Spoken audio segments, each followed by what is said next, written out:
Hi guys! Today's video pala guys is mag-count ako ng pera ko na ipon this month. Yes, ngayong bakasyon be. Dahil guys, magtipon talaga ako para ng magamit kong pera. Yes guys, ito yung natipon ko na dito siya guys. So, unlock sa tayo.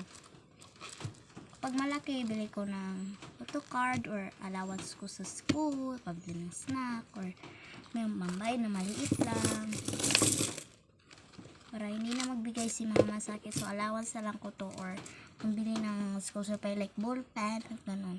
So, start tayo ng 20 pesos.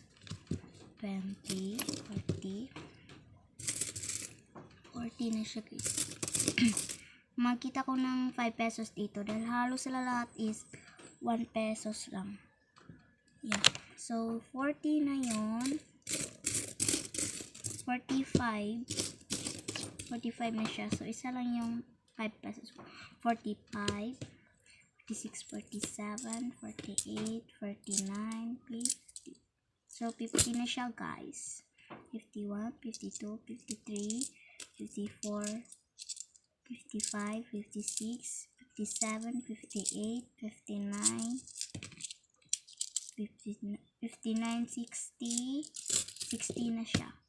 61, 62, 63, 64, 64, 65, 66, 67, 68, 69, 70, 70 na siya guys. 71, 72, 73, 74, 75, 76, 77, 78, 79, 80. Hala, meron akong 80. 80. 81, 82, 83, 84, 85, 86, 87, 88, 89, 90. 90 na siya. 91, 92, 93, 94, 95, 96, 97, 98, 99, 100, 101. 101 siya guys. Salamat! Meron akong 101 be. Thank you Lord. Kaya meron akong may 5 centavos dito guys. Dahil makita ko ta siya dito sa bahay around. Pero baka may tayo pambayad ng iba dyan. Iba dyan? Oo. Kaya ito lang yung natipon natin guys. 101. Akala ko hindi makaabot ng 100 pero nakaabot siya guys. So, ito yung pera ko guys. Balik ko to siya dito dahil nag-count lang talaga ako. Baka hindi siya kaabot ng 100. Akala ko mga 50 lang siya. Ganun. Dahil tag-piso talaga siya be.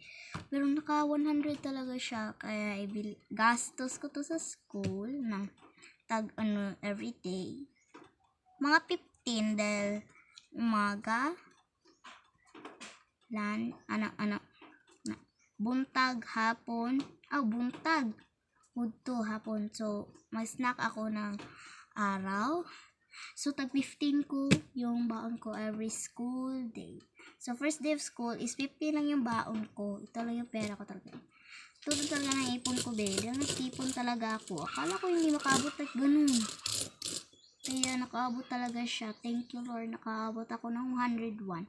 Dahil yung all saving ko guys is nandun ni mama. Yung alkansya namin is na namin guys. Na open dahil ginamit ni mama dahil sa kasal nila or sa pananaging para sa kinabukasan. So, pangbayad or gastos, wala na akong pakityon dahil kinangyan dahil yun.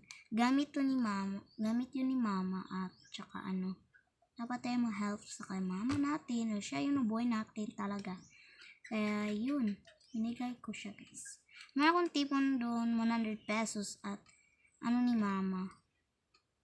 Sabi niya, sa akin to anak dahil gamitin natin sa pananaging ko yung taga-adlaw o Bisaya man ko guys kung kasabot mo so matagalog lang ko kay may uban di kasabot tato baka ta Bisaya nang ta so magtagalog na lang ko ha. So karon So, ano to guys, bigyan na lang ko ni mama. At saka ito, hindi ko to ibibigay na lang. Sabihin ko ni mama, allowance ko to back to school ma, diba? Baka natin to, di na kayo magbigay ng pera. Oo. So, 101 talaga. So, ito siya guys.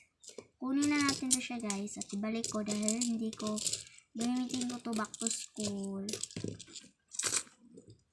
So, magsabi lang ako ni mama na ito na yung natipon ko, 101 na at hindi ko to igagastos. Kahit panggala, gastos ko to sa school. Hindi ko to pakunin. So, yun na, bye-bye!